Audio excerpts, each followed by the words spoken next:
मोक्षमार्गस्य नेतारम् भेत्तारम् कर्मभूभृताम् ज्ञातारं विश्वतत्त्वानां वन्दे तद्गुणलब्धये वन्दे तद्गुणलब्धये मोक्षमार्ग के नेता एवं कर्म पर्वतों के भेदक और विश्व के सब तत्वों के ज्ञायक चेतन संवेदक सद्गुण आप समान प्राप्त हो यही भावना भाकर देव विनय पूर्वक करूं वंदना बारंबार जिनेश्वर देव बारंबार जिनेश्वर देव।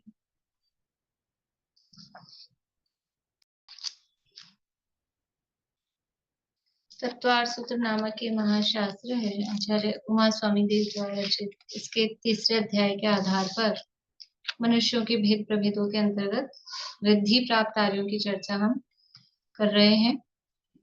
8 प्रकार की रिद्धियां मूल में कही गई हैं। कौन कौन सी 8 रिद्धियां हैं?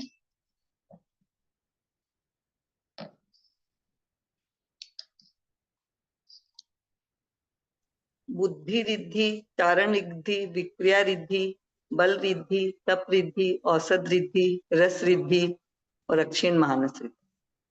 अक्षीण महानस नहीं, अक्षीण रिद्धि। फिर अक्षीण महानस तो एक टाइप है उसका। अक्षीण रिद्धि या क्षेत्र रिद्धि। बढ़िया।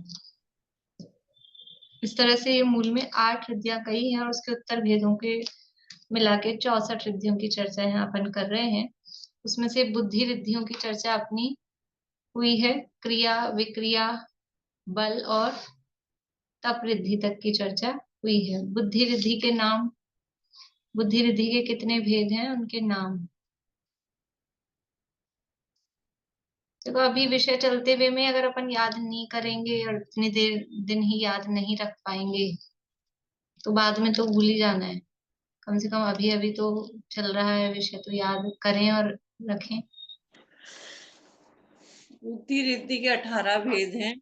केवल ज्ञान रिद्धि, अवधि ज्ञान रिद्धि, मन परे ज्ञान रिद्धि, अवधि रिद्धि,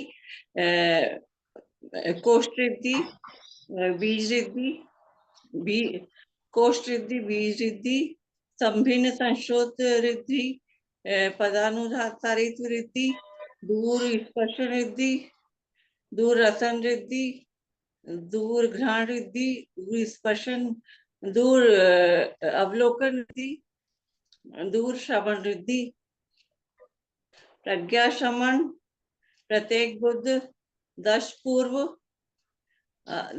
रिद्धि, चतुर्दश पूर्व रिद्धि और फिर कौन सी है,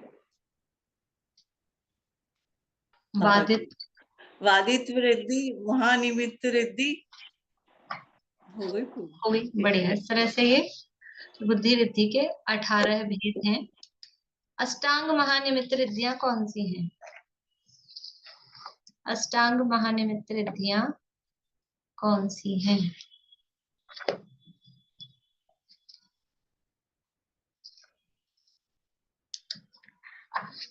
सबको नीचे देखना पड़ता है। वापस एग्जाम लेना चालू करना पड़ेगा मुझे। आजकल एग्जाम नहीं हो रहे बहुत दिनों से आपके। अंतरिक्ष, भौम, अंग, स्वर, व्यंजन, लक्षण, मैम चिन्ह की चिन्ह, छिन्न, छिन्न, छह छाता वाला। चिन्ह और स्वप्न। इस तरह से ये 8 महानिमित्त रिद्धियां कही हैं। क्रिया रिद्धि के भेद। क्रिया रिद्धि के भेद।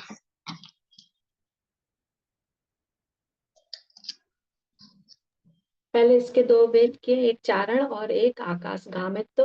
फिर चारण के भेद किए हैं, जल चारण, जंघा चारण, अग्निशिखा चारण, शैणी चारण, फल चारण, पुष्प चारण, बीजांगुर चारण और तंत्र चारण। ऐसे ये 8 भेद है। और पहले आकाशगामित्व। बहुत सुंदर। विक्रिया रिद्धि के भेद। अणिमा, महिमा, लगिमा, गरिमा, काम रूपित्व, ईशत्व, वशित्व, फिर प्रकाम प्राप्ति, अप्रतिघात और अंतर्ध्यान। बढ़िया। इस तरह से ये 11 भेद विक्रिया रिद्धि के। बल रिद्धि कितने प्रकार की होती है?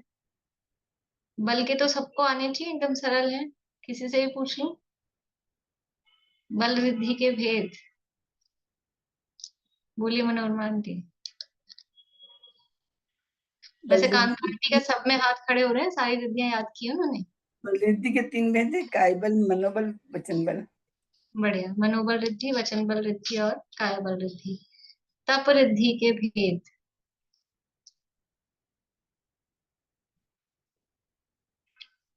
तप रिद्धि कितने प्रकार की है?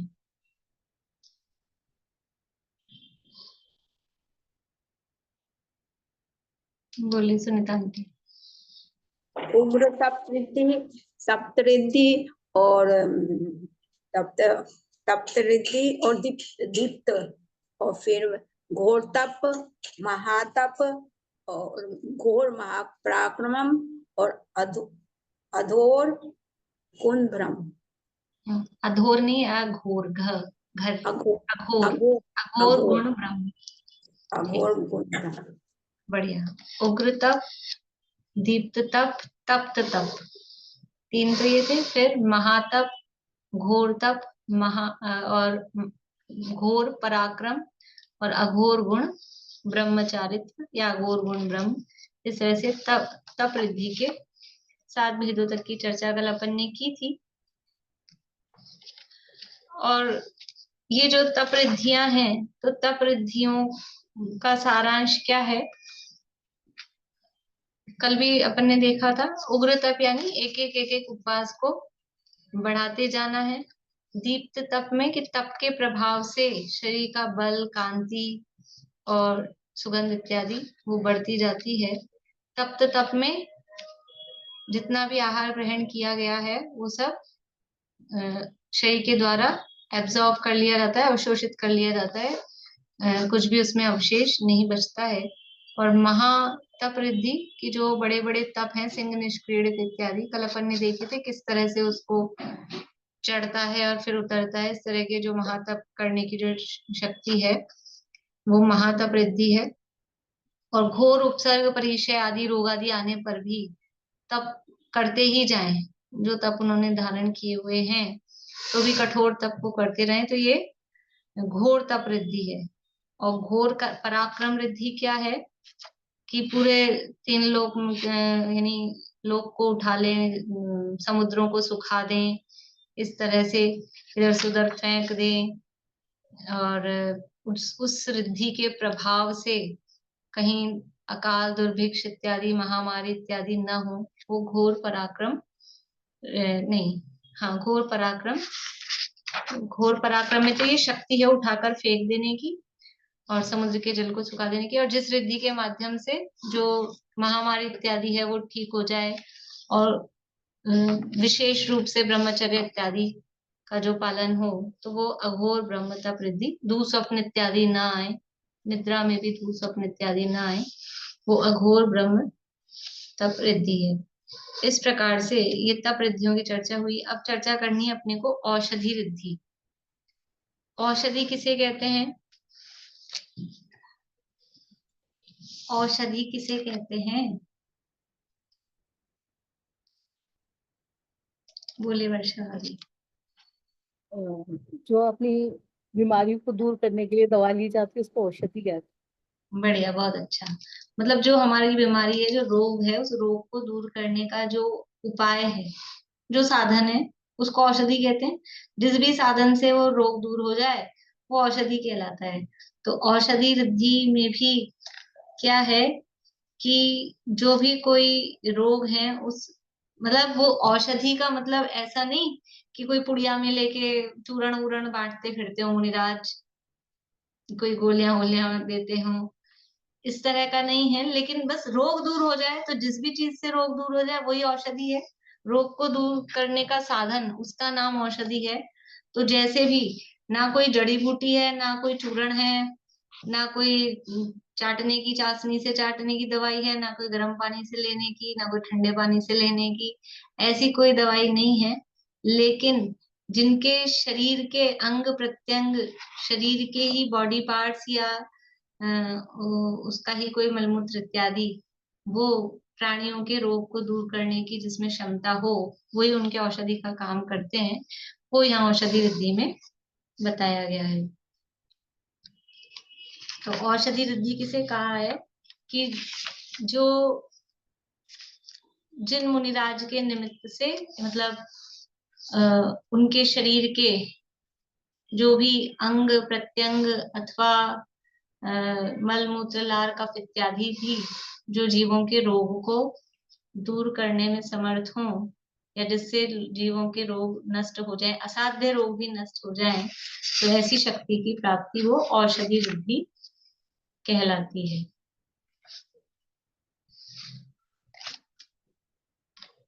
ये जो औषधि रिद्धि है, ये शुभ रिद्धि, शुभ रिद्धि का मतलब फिर लोगों के जन कल्याण के लिए यूज में आ रही है, लोगों की भलाई के लिए यूज में आ रही है।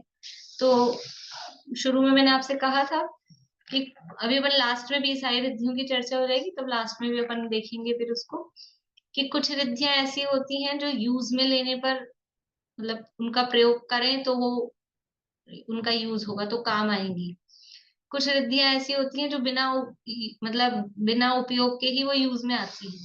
मतलब एक तो कुछ रिद्धियां बुद्धि पूर्वक यूज में लें तो वो रिद्धि काम करेगी, और कुछ रिद्धियां ऐसी हैं कि वो रिद्धि है ऑटोमेटिक अपने आप ही उस रिद्धि का प्रभाव हो जाएगा, बिना उनके बुद्धि पूर्वक काम में लिए वो यूज में आती है। तो ये जो औषधि रिद्धियां हैं, ये भी इसी तरह की हैं कि इच्छा पूर्वक करें तब तो हो ही जाए, लेकिन बिना इच्छा के ही जिनका प्रयोग होता है। मान लो मुनिराज के शरीर से स्पर्शित हवा से जीवों के रोग दूर हो जाते हैं, तो मुनिराज बैठे हैं, हवा स्पर्श करके निकली, अगल बगल में कोई जीव बैठे हैं, आसपास में जो जीव हैं उनके रोग ठीक हो गए। अब इसमें मुनिराज को इच्छा करने की भी कोई आवश्यकता नहीं है कि ये रिद्धि का मैं प्रयोग करूं, ये रोगी दिख रहा है तो मैं कोई हवा निकालूं और लगाऊं उसके जाके, ऐसा कुछ भी नहीं है। तो बिना बुद्धि पूर्वक के ही इनका प्रयोग, अपने आप बिना इच्छा के या बिना बुद्धिपूर्वक प्रयोग किए ही इनकी प्रवृत्ति हो जाती है। जो औषधि रिद्धियां हैं वो 8 प्रकार की औषधि रिद्धियां कही गई हैं, 8 भेद इनके बताए गए हैं, और कहीं कहीं 7 भेद भी बताए जाते हैं। तो वो कुछ कुछ 2 रिद्धियों को एक में गर्भित करके 7 भेद भी कहीं बताए जाते हैं। मुख्य रूप से 8 भेद ही इनके कहे गए हैं। पहला है आमर्ष औषधि रिद्धि। आमर्ष, आमर्ष का मतलब है स्पर्श। पहले नाम लिखा दूं या पहले नाम लिख लीजिए फिर वर्णन कर लेंगे एक साथ। आमर्ष औषधि रिद्धि। दूसरा है श्वेल, क्षय लिखेंगे आधा क्षय, कक्षा वाला आधा क्षय, वेल, श्वेल, श्वेल औषधि रिद्धि।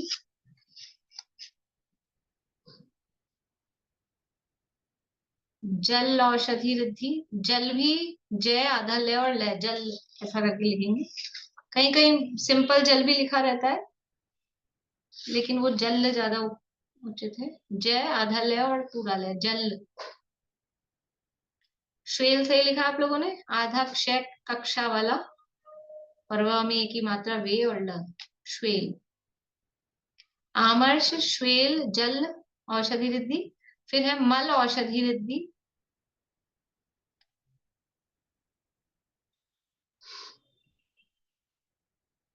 फिर विड औषधि, व में छोटी की मात्रा और ड के नीचे हलंत, विड, ड के नीचे हलंत लगाएंगे, विड औषधि रिद्धि।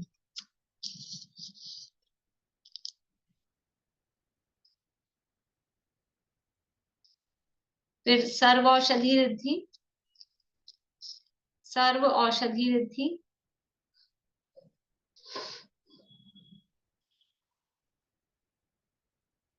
नेक्स्ट है मुख निर्विश,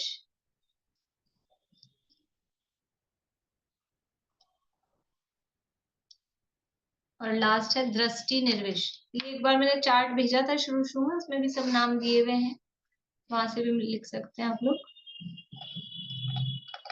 आमर्ष औषधि रिद्धि, श्वेल औषधि रिद्धि, जल औषधि रिद्धि, मल औषधि रिद्धि, विड औषधि रिद्धि, सर्व औषधि रिद्धि, मुख निर्विश और दृष्टि निर्विश। इस प्रकार से औषधि रिद्धि 8 प्रकार की है। असाध्य रोगों को भी दूर करने की शक्ति इन रिद्धियों में होती है। तो कितने रोग होते हैं शरीर में? शरीर में कितने रोग होते हैं बताए थे एक बार? 5,68,99,584। 5 करोड़ 5 68 लाख 68 568 99,000 99 और 584 584 568 99 584। इतने रोग शरीर में कष्ट बने होते हैं। एक एक रोम में 96 रोग कहे गए हैं। पूरे शरीर में 5,68,99,584 रोग होते हैं, हो सकते हैं उत्कृष्ट रूप से इतने। तो ये सब इतने रोग, ऐसे असाध्य रोग, उन असाध्य रोगों को भी दूर करने की क्षमता जिन ये रिद्धिधारी मुनिराज में होती है, उनके निमित्त से ये रोग दूर हो जाते हैं। तो ये जो मुनिराज को ये औषधि रिद्धि होती है, तो वो दूसरों के रोग को ही दूर करती है, उनके खुद के भी रोग हो जाए तो खुद का भी दूर कर देती है कि नहीं? मुनिराज के शरीर से हवा लगी तो दूसरों को लगेगी, खुद को भी लगेगी। कि जो दूसरों का ठीक कर सकती है जो रिद्धि, तो खुद के शरीर में तो ऑटोमेटिक ही ऐसा होगा कि वो रोग आदि उत्पन्न ही नहीं होंगे। पहली है आमर्ष औषधि रिद्धि। आमर्ष का अर्थ है स्पर्श। आमर्ष मतलब टच, स्पर्श। तो जिस शक्ति से के कारण मुनिराज के, जिस शक्ति से मुनिराज के अंग स्पर्श, शब्द स्पर्श, मतलब उनका कोई बॉडी पार्ट टच हो जाए, या उनके वचन ही टच हो जाए मतलब वचन पास में हो, मतलब पास में बैठ के वो बोल रहे हो, या समीप में आने से बस पास में ही निकट आ जाए ऐसा, तो समीप में आने से प्राणियों के रोग दूर हो जाते हैं। उस शक्ति को आमर्ष औषधि रिद्धि कहते हैं। मतलब मुनिराज का हाथ छू जाए, पैर छू जाए, और कोई उनका अंग शरीर का छू जाए, तो टच कर जाए, तो उससे अंग छू जाए अथवा समीप में आने मात्र से ही, ये दिया इसमें साथ में कि हाथ पैर आदि के स्पर्श से तथा समीप में आने मात्र से ही जीव निरोगी हो जाते हैं, वो आमर्ष औषधि रिद्धि है।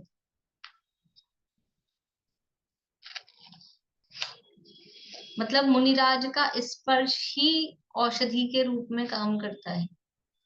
बाहर की दवाइयां क्या काम करेंगी इतनी कि यहाँ देखो तप के प्रभाव से क्या क्या हो जाता है। कोई ये पेटेंट करते हैं, ये दवाई बना ली, वो दवाई बना ली हमने, और ये इन्वेंशन कर लिया, कोरोना की दवाई ढूंढ ली, कैंसर की दवाई ढूंढ ली, कि क्या दवाइयां ढूंढेंगे?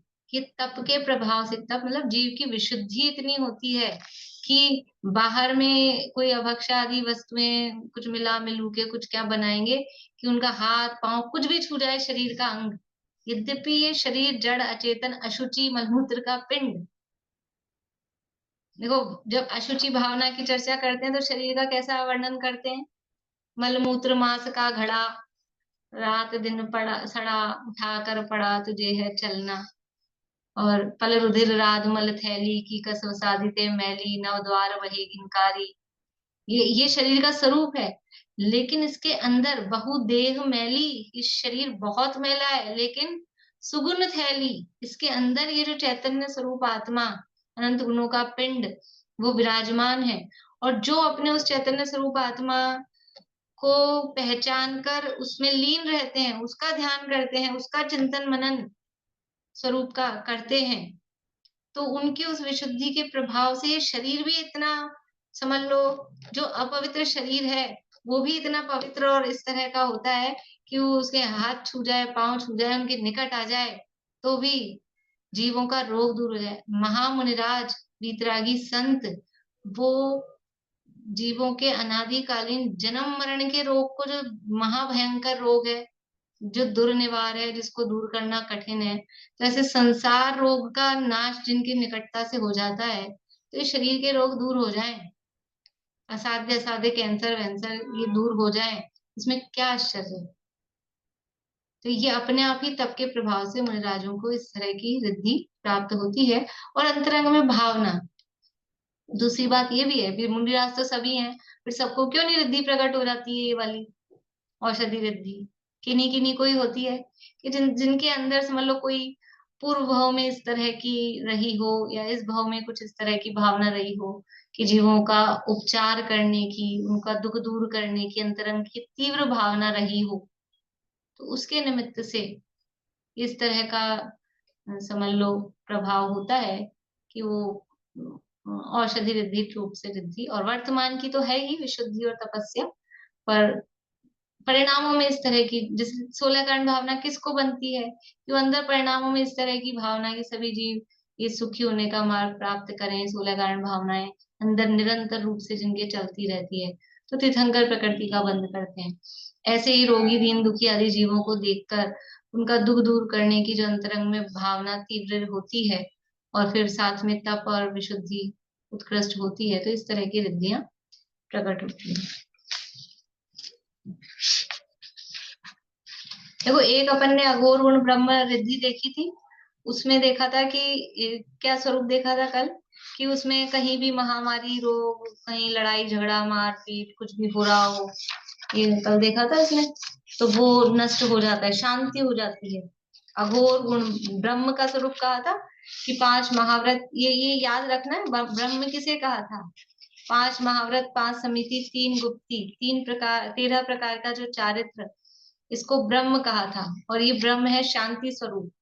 तो इस चारित्र की पालन रूप ये जो शांति होती है, तो उसके प्रभाव से, उन मुनिराज के निमित्त से कहीं भी इति भीति, महामारी, क्लेश, युद्ध इत्यादि जहां जिस एरिया में वो होते हैं वहां पर नहीं होते। तो वो अघोर गुण ब्रह्म रिद्धि और ये आमर्ष औषधि रिद्धि, तो वहीं उसी में अघोर गुण ब्रह्म में ही नष्ट हो, मतलब वो हो गए, तो इस रिद्धि की क्या आवश्यकता है? दोनों एक ही है क्या? बोलिए अर्चना जी। इसमें आमर्ष औषधि में अपने शरीर में जो कष्ट है उसको दूर किया है, और उससे शरीर के बाहर जितने भी कष्ट हैं अघोर गुण में, उनको बताया गया है कि बाहर के कष्ट जितने भी वो बढ़िया। दूर हो। जो अघोर गुण ब्रह्म रिद्धि है वो थोड़ी व्यापक है, उसमें शरीर के रोग भी दूर हो सकते हैं, रोग आदि भी, और बाहर में जो वातावरण में प्राकृतिक प्रतिकूलता इत्यादि है, या कृत्रिम भी युद्ध इत्यादि है, वो सब भी उससे शांत हो जाएंगे। और ये तो केवल औषधि रिद्धि है, तो शरीर के रोग, जो शरीर में रोग हुआ पर्टिकुलर किसी के, उसको दूर करने की शक्ति इसमें होती है। ये रिद्धि लाभांतराय, दानांतराय और वीर्यांतराय की उत्कृष्ट क्षयोपशम, लाभांतराय, दानांतराय और वीर्यांतराय,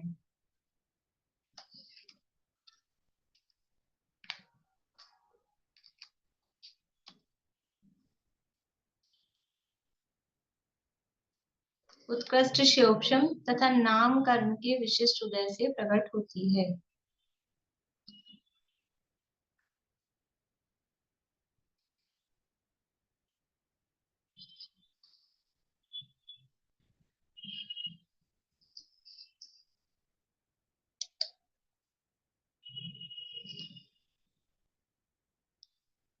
अब है श्वेल औषधि रिद्धि। श्वेल, श्वेल का मतलब क्या है? मुंह से संबंधित जो मल है, मुंह में जो भी मल के रूप में आता है, तो लार हुआ, कफ हुआ, यानी लार, कफ, और नाक का मल भी इसमें आ जाएगा, समझ लीजिए अगर, क्योंकि वो कनेक्टेड ही रहता है। तो ये सब मुंह से संबंधित मल है।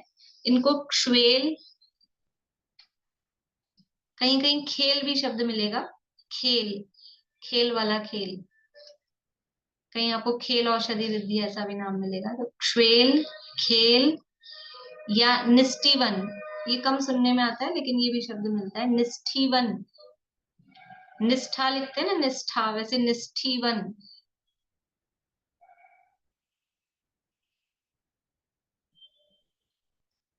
ये 3 नाम इसके मिलते हैं, श्वेल, श्वेल औषधि, खेल औषधि या निष्ठीवन औषधि रिद्धि।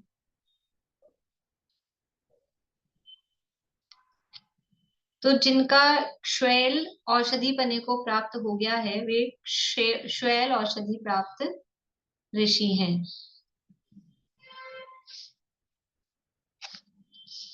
मतलब उनके मुख का थूक, लार, कफ, और भी मुंह समझ लीजिए ये नाक, कमल इत्यादि, वो जीवों के रोगों को नष्ट कर दे। देखो कुछ तो अपने भी होते हैं, कई कई रोग ऐसे होते हैं जो स्किन डिजीज टाइप के होते हैं, तो ऐसा कहते हैं पुराने लोग, मुंह की लार लगा लो, तो वो स्वयं का तो स्वयं में काम करता ही है।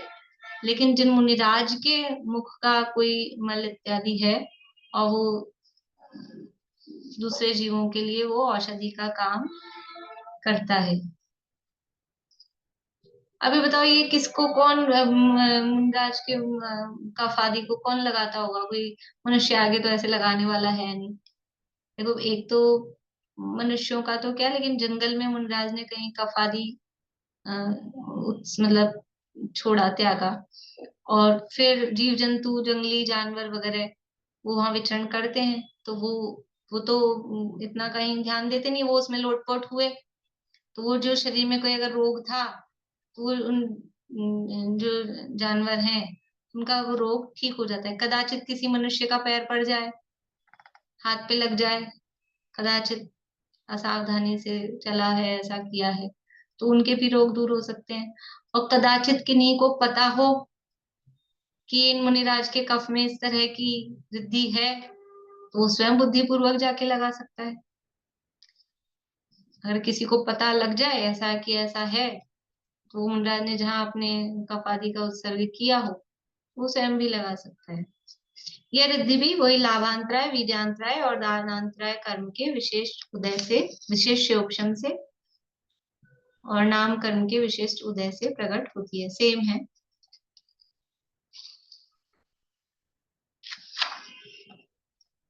अब है आगे जल औषधि। जल का मतलब है पसीना, मतलब पूरी बॉडी का मल, फुल मतलब पूरे शरीर का मल, तो वो पसीना है, पूरे शरीर से निकलता है, उसको जल बोलते हैं। सिंपल शब्दों में उसको पसीना ही कहेंगे।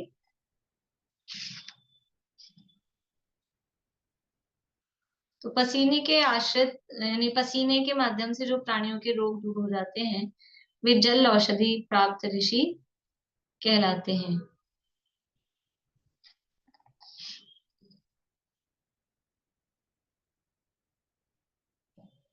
मतलब उनके, अब पसीना कौन लगाएगा जाके? मुनिराज से कोई जाके गले तो मिलेगा नहीं कि उनका पसीना लग गया और ऐसे।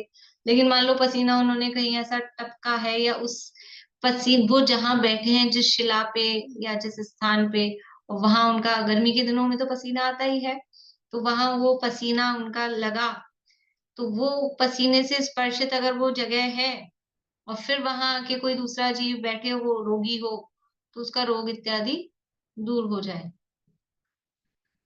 इस तरह से उनका पसीना भी औषधि पने को प्राप्त होता है। सेम है, वीर्यांतराय, लाभांतराय और दानांतराय के उत्कृष्ट शिवक्षम और नाम कर्म के विशिष्ट उदय से ये रिद्धि प्रकट होती है। सेम ही आएगा लगभग इनमें सब में।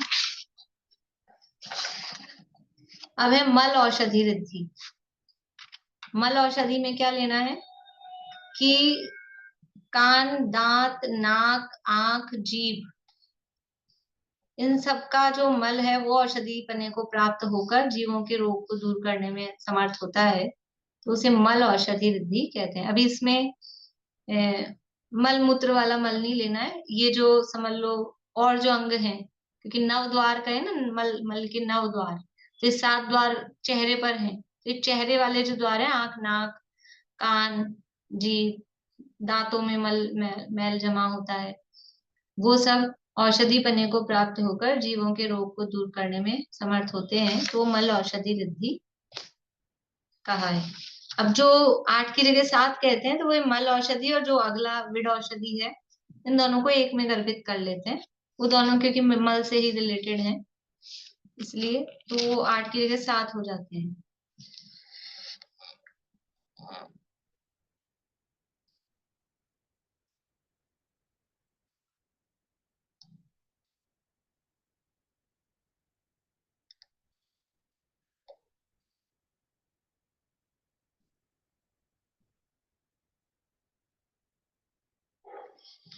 देखो, एक प्रश्न आप लोगों को तो नहीं हुआ, लेकिन एक प्रश्न होता है कि यहाँ पर हमने ये आंख, नाक, कान और दांत का मल, मुख ये भी कहा है, और अभी श्वेल औषधि था, उसमें भी मुंह से रिलेटेड मल वो लिया था, तो फिर दोनों में क्या अंतर है?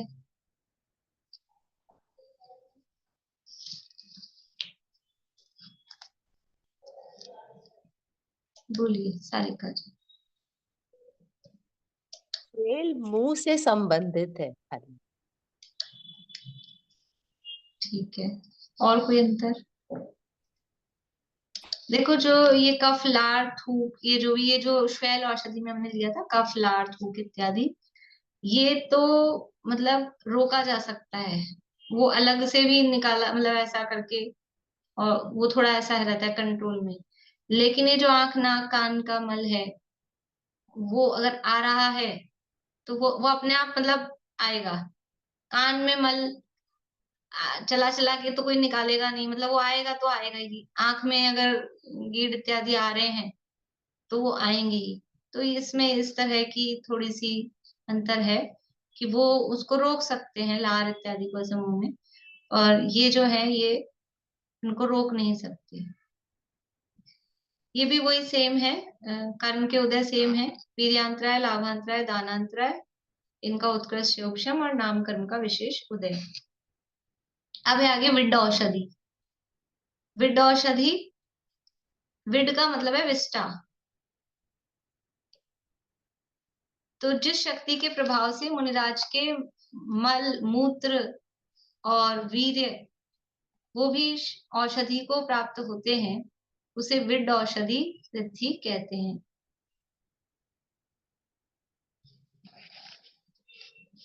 मल, मूत्र और जो उनके शुक्र, वीर इत्यादि अगर विसर्जन होता है तो वो भी औषधि को प्राप्त होते हैं, वो विड औषधि रिद्धि कहते हैं।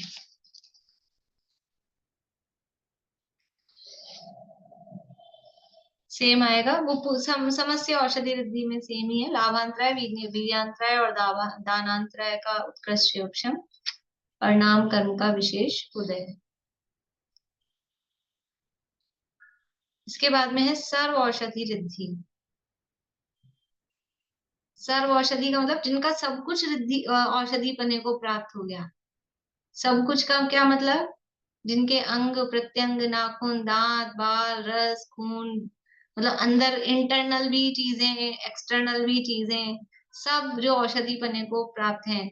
बाहर से टच हो जाए तो उनका समझ लो नाखून टच हो जाए, उनका दांत टच हो जाए, उनका कहीं खून निकल गया हो वो टच हो जाए, बाल टच हो जाए, हर चीज जिनकी औषधि पने को प्राप्त हो गई हो, तो या और छूकर आने वाली हवा तक भी, मतलब ये अंग प्रत्यंग आदि तो है ही, बॉडी पार्ट्स तो सब, और इसके अलावा क्योंकि अभी body parts total overall body वो औषधि पने को प्राप्त हुई है, तो उसको छूकर आने वाली हवा से भी अगर जीवों के रोग दूर हो जाते हैं तो वो सर्व औषधि रिद्धिधारी मुनिराज कहलाते हैं।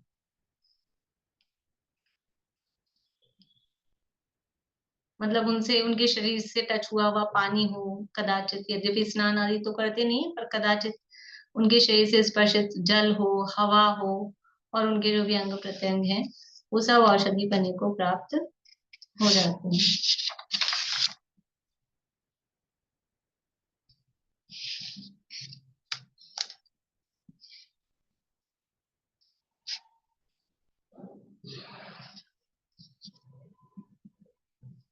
वही लाभांतराय, वीर्यांतराय, दानांतराय और चारित्र मोहिनी की उत्कृष्ट शिवोक्षम और नामकरण के विशेष उदय से प्राप्त होती है, प्रकट होती है। फिर है सातवीं,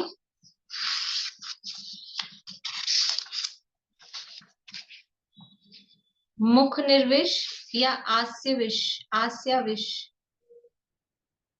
मुख निर्विश नाम लिखा था अपन ने शुरू में, और दूसरा नाम है इसका आस्य अविश। आस्य अविश तो संधि होके आस्याविश लिखते हैं उसको।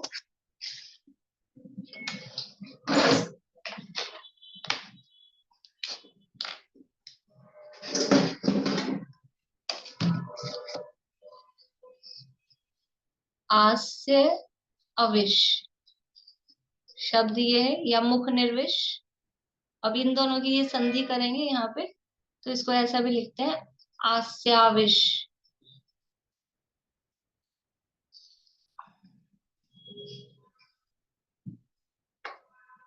और कहीं कहीं वो आशीविश ऐसा भी बोलने में आता है।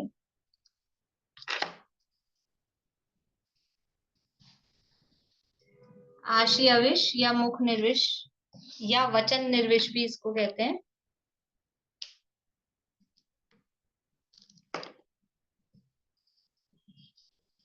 वचन निर्विश,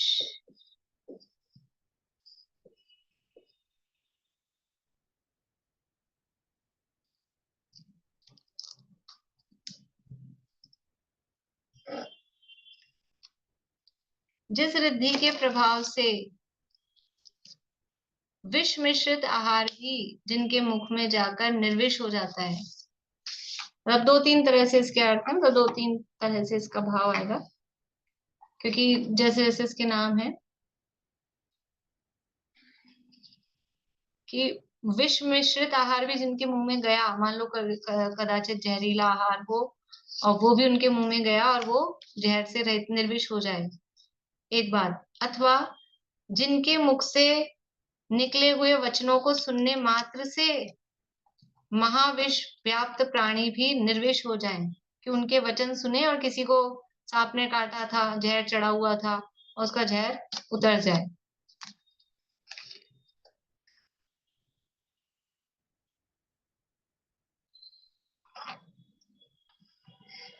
जहर उतर जाए मतलब कोई भी रोग हो, व्याधियां हो, कोई भी बीमारियां हो, वो दूर हो जाए, तो उसे वचन निर्विष या आस्य अविश रिद्धि कहते हैं।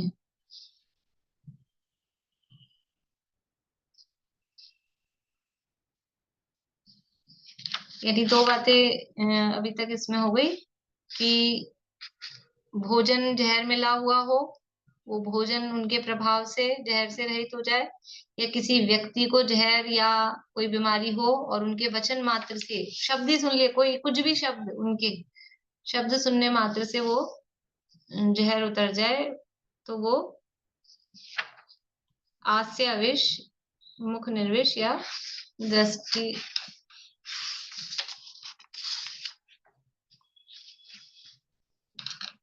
या वचन निर्विष रिद्धि कहते हैं।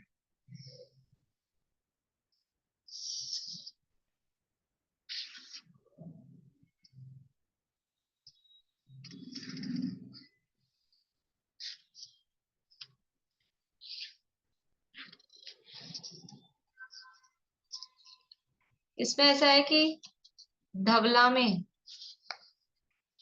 देखो, एक अभी तो अपन ने जो अर्थ किया है वो ये किया है कि उनके वचन सुन के और जो भी अगर विष चढ़ा हो तो वो उतर जाए, ऐसा। लेकिन धवला में वीरसेन स्वामी ने ऐसा कहा कि ये जो रिद्धिधारी मुनिराज हैं, उनको दोनों प्रकार की शक्ति होती है। कौन सी दोनों प्रकार की शक्ति? कि अनुग्रह की भी और निग्रह की भी। मतलब वो उपकार करने की भी, और निग्रह मतलब बुरा जो अगर होता हो उसकी भी। लेकिन मुनिराज उनका ना तो भला करते हैं ना बुरा करते हैं, वो इसमें रहते ही नहीं। अगर वो ये करने में बुद्धिपूर्वक ये करें तो फिर वो उनके मुनि बना रहता नहीं। तो वहां कह रहे हैं कि ये जो रिद्धि है हास्य विष, ये शुभ वाली भी है और अशुभ वाली भी है, दोनों प्रकार की है। लेकिन मुनिराज किसी का इस तरह से शुभ अशुभ करते नहीं है, क्योंकि यदि वो ये करने लगेंगे किसी का भला किसी का बुरा, तो फिर उनके वो जिन पना यानी मुनिराज पना नहीं रहता है।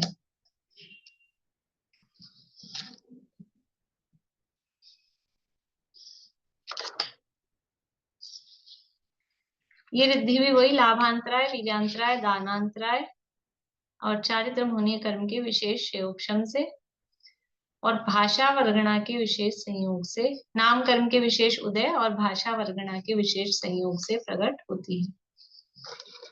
लाभांतराय, वीर्यांतराय, दानांतराय और चारित्र मोहनीय, इनके तो उत्कृष्ट शयोपशम से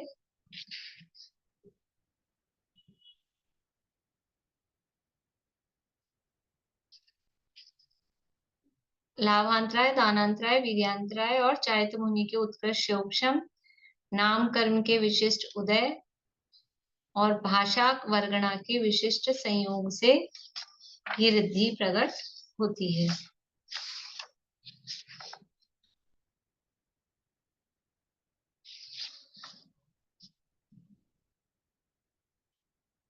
अब है दृष्टि अविश। वैसे ये जो अभी रिद्धि अपन ने पढ़ी है वचन निर्विश या हास्य अविश, तो क्योंकि औषधि रिद्धि के भेदों में है तो मुख्य रूप से इसमें औषधि वाला ही, मतलब जो शुभ रूप है वो ही इसमें गर्भित करते हैं। अभी आगे और रस रिद्धि के भेदों में आएगा तो वहां भी उसको एक अशुभ रूप वाले को स्वीकार करते हैं। तो इसमें ये धवला में विरसन स्वामी ने दोनों इसमें ले लिए, अदरवाइज इसमें औषधि रूप से शुभ वाले को ही ज्यादातर स्वीकार किया जाता है। मतलब अपेक्षा भेद है, कोई आचार्य इसी में दोनों को मान रहे हैं, मतलब बाकी ऐसा कोई वैसा तात्विक अंतर उनमें नहीं है। दृष्टि अविश या दृष्टि निर्विश औषधि रिद्धि, दृष्टि निर्विश, दृष्टि अविश या दृष्टि अमृत ऐसा भी नाम मिल जाएगा, दृष्टि अमृत औषधि रिद्धि। जिस रिद्धि के प्रभाव से मुनि के द्वारा देखने मात्र से रोग और विष से व्याप्त, मतलब रोग दूर हो जाए और विष उतर जाए, निर्विष हो जाए, उस रिद्धि को दृष्टि अविश या दृष्टि निर्विष रिद्धि कहते हैं। जिस रिद्धि के प्रभाव से मुनिराज के देखने मात्र से रोग और विष दूर हो जाए, उस रिद्धि को दृष्टि निर्विष या दृष्टि अविश रिद्धि कहते हैं।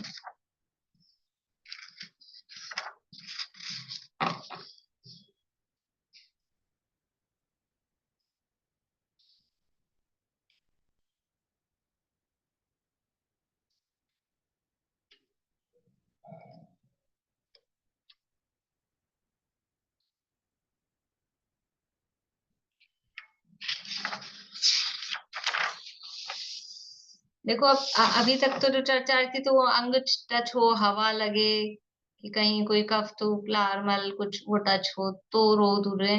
मुनिराज ने देखा, देखने मात्र से ही रोग ठीक हो गया। देखो समाव शरण में, समाव शरण की महिमा सुनी है अपन ने, वहां कोई भी रोग ही नहीं रहता है, किसी को कोई कष्ट नहीं, रोग नहीं। क्यों नहीं?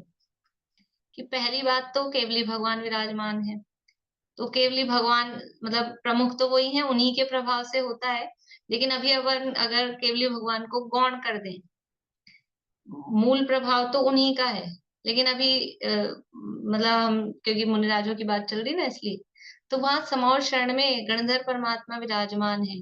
और इसके अलावा भी अनेक अनेक ये रिद्धिधारी मुनिराजों का संघ, सप्तविध संघ बताया था, तीर्थंकर परमात्मा का सप्तविध संघ होता है। तो अनेक अनेक रिद्धिधारी मुनिराज वहां विराजमान है। तो वहां फिर किसी जीव को कोई रोग हो, कष्ट हो, कोई अंधा रह जाए, कोई गूंगा बहरा लूला लंगड़ा रह जाए, किसी भी तरह की कोई तकलीफ हो, ये उनके उनके प्रभाव से ये सब। और तीर्थंकर परमात्मा तो है ही वो सर्व रिद्धिधारी, तो इस उनके प्रभाव से तो ये होता नहीं है। तो इस तरह से ये उनके देखने मात्र से, उनकी दृष्टि ही वो अमृत का काम करती है, वो रोग आदि को दूर करने का कार्य करती है। इस तरह से ये रिद्धि भी लाभांतराय, विनयांतराय, दानांतराय और चारित्र मोहनी कर्म के उत्कृष्ट शिवोपशम और नाम कर्म के विशिष्ट उदय से प्रकट होती है। इस तरह से ये औषधि रिद्धियों की चर्चा सरल है। बस वो नाम नाम उसका समझ में आ जाए, नाम का अर्थ समझ में आ जाए, तो वो चीजें वो उनकी औषधि को प्राप्त होती हैं, उनके स्पर्श मात्र से रोग आदि दूर हो जाते हैं, तो औषधि रिद्धि कहलाती है।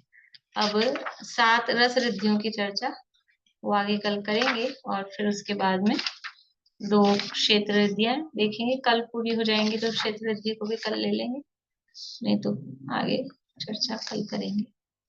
अभी यही पूरा करते हैं। तो ये रिद्धियां छठे 7वें गुण स्थान वाले मुनिराजों को होती है। हाँ, रिद्धियां और फिर छठे ये आगे जब वो श्रेणी चढ़कर और जब तक वो आगे 14वें वहां 13वें गुण स्थान केवल ज्ञान तक पहुंचते तब तक बरकरार रहती है। हाँ, छठे से 14वें गुण स्थान तक मुनि कहलाते हैं। तो अब मतलब जो जहां तक जिसकी मर्यादा है, जैसे अमन्य परिज्ञान अवधि ज्ञान है तो 12वें गुण स्थान तक ही रहेगा, क्योंकि 13वें में तो केवल ज्ञान हो गया। तो जिसकी जहां तक हो सकती है, पहुंच हो सकती है, वो वहां तक रहती। बुद्धि रिद्धियां है तो बुद्धि रिद्धियां शिवोपशम ज्ञान से संबंधित है, केवल ज्ञान होने पर शिवोपशम ज्ञान वाली रिद्धियों का क्या। और बाकी जो है वो उसमें मर्ज हो जाती है, उसको बोलो कंटिन्यू है। तो मुख्य रूप से छठे से 12वें गुण स्थान तक जब तक मुनि अवस्था है तब तक वो बनी रहती है, और अनंत होने पर तो फिर सब रिद्धियां हैं, मतलब उसमें समाहित ही हैं। इस तरह से वास्तव में महिमा रिद्धियों की नहीं है, महिमा किसकी है कि रिद्धियां प्रकट, मतलब ये रिद्धियां चमत्कार हैं। तो ये चमत्कार हुए कैसे, हमको चमत्कार की महिमा आती है, पर हमको ये समझ नहीं आता ये चमत्कार का मूल क्या है, ये चमत्कार उत्पन्न कैसे हो रहे हैं। लेकिन सब जगह दोनों की जरूरत पड़ रही है, एक तो विशुद्धि की और एक कर्मों के क्षयोपशम की। हाँ, देखो विशुद्धि होती है तो कर्मों का शिवोपशम तो वो उसका नौकर है, वो उसके इशारों पे नाचता है। विशुद्धि मस्ट है, मतलब अपने हाथ में भी वही है और उसी के इशारे पर वो कर्म नाच रहा है, तो कर्म का शिवोपशम तो अपने आप ही हो जाता है। ये तो बताया है, लेकिन कर्म का शिवोपशम हमें करना नहीं पड़ता। हम विशुद्धि यहाँ बढ़ती है मुनिराज की, और तप आदि बढ़ते हैं, तो अपने आप ही कर्म रास्ता देते हैं। तो कर्म के शिवोपशम से तो निमित्त बताया है, इसलिए वो कर्म का शिवोपशम यहाँ बताया है कि वो कर्म रास्ता देंगे और उनको हटाना पड़ेगा, कि ऐसे कुछ हटाने की जरूरत नहीं है, सब अपने आप होता है। एक काम एक ही है, जीव को कुछ नहीं करना, बस यही काम है, कुछ नहीं करना, अपने अपने में रहना, इतना सा काम है, इतना सरल और सबसे बढ़िया काम है। लेकिन फिर भी वो नहीं होता, और ये कर लूं वो कर लूं, ये कर लूं वो कर लूं, करते तो बुद्धि पड़ी हुई है। नहीं करने जैसा जो काम है वो उत्कृष्ट काम है, शांति से बैठ के जानना देखना, उससे बड़ा उत्कृष्ट काम कोई नहीं है। लेकिन जब तक स्वीकार नहीं होता, हम कुछ ना कुछ उठापटक जब तक नहीं करें तो लगता ही नहीं हमने कुछ किया। तो कर्तृत्व बुद्धि दूर हो और आत्म स्वरूप और वस्तु स्वरूप कि वस्तु का सभी परिणामन, पूरे जगत का समस्त परिणामन स्वयं हो रहा है, अपने आप हो रहा है, तो हमें कहीं कुछ करने धरने की क्या आवश्यकता है। तो उधर से दृष्टि हटके और अपने पे दृष्टि लगे, तो अपने पे दृष्टि जमती है वितरागी मुनिराजों की, तो फिर ये रिद्धियां अपने आप ही सहज में प्रकट होती हैं। ऐसे मुनिराजों को हम यहाँ वंदना करते हैं। बोलिए रूपम जी। दीदी, मुनि राजों को पता चलता है कि हमारे उससे ये ठीक हो गए हैं, तो क्या फिर उनको प्रायश्चित लेना होता है उसका? नहीं नहीं, ये प्रायश्चित वाली नहीं है। मतलब अगर वो बुद्धि पूर्वक करें कुछ, जैसे विष्णु कुमार मुंडा ने बुद्धि पूर्वक किया, वो तो गुणस्थान भी भूमिका भी छोड़ी उन्होंने, तब तो प्रायश्चित लेंगे। ये तो अब है, मान लो उनकी वो तो विहार कर रहे हैं, उनसे हवा टच हुई, किसी के रोग दूर हो गए, तो इसमें कुछ, एक तो उन्होंने बुरा नहीं किया, मतलब जो हुआ वो कोई अशुभ नहीं हुआ, पहली बात, रोग आदि दूर हुए हैं, तो प्रायश्चित लेने की आवश्यकता नहीं है। बुद्धि पूर्वक कोई काम अगर करते हैं तो जरूर फिर कुछ प्रायश्चित लेने की बात बन सकती है। उसमें भी बुद्धि पूर्वक मैंने बड़े ज्ञान का प्रयोग किया, अवधि ज्ञान का प्रयोग किया, तो भी वो प्रायश्चित वाले काम नहीं है। इसमें भी चर्चा अपन करेंगे कि कौन सी रिद्धियां हैं वो बुद्धिपूर्वक यूज में आएंगी, कौन सी अपने आप आ जाएंगी, कौन सी रिद्धियों को यूज में ले लेंगे तो गुण स्थान गिर जाएगा, मतलब प्रायश्चित लेना पड़ेगा, कौन सी रिद्धियों को प्रयोग में लेने पर भी कोई प्रायश्चित आदि की आवश्यकता नहीं है। ये सारी चर्चा से पूरा हो जाए तो शायद नेक्स्ट कल के बाद वाली जब क्लास होगी तो आप लोग फिर रिवीजन भी करके आना, तो अपन ये थोड़ा सा उसमें विचार करेंगे। ठीक है, अभिचिन्वाणी स्तुति।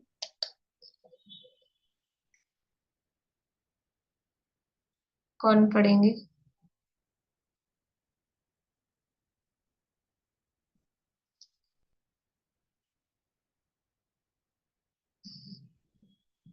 बोलिए कांता।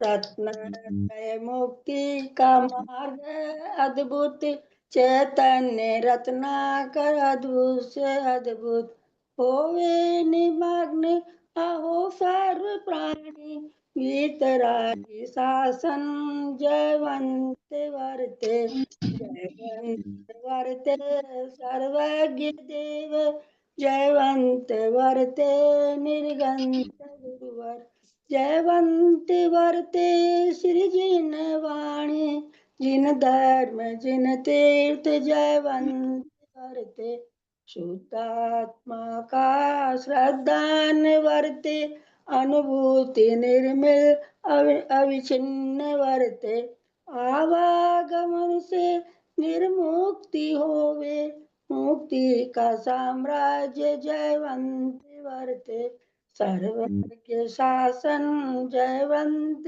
वर्ते, निर्गंत शासन जयवंत वर्ते।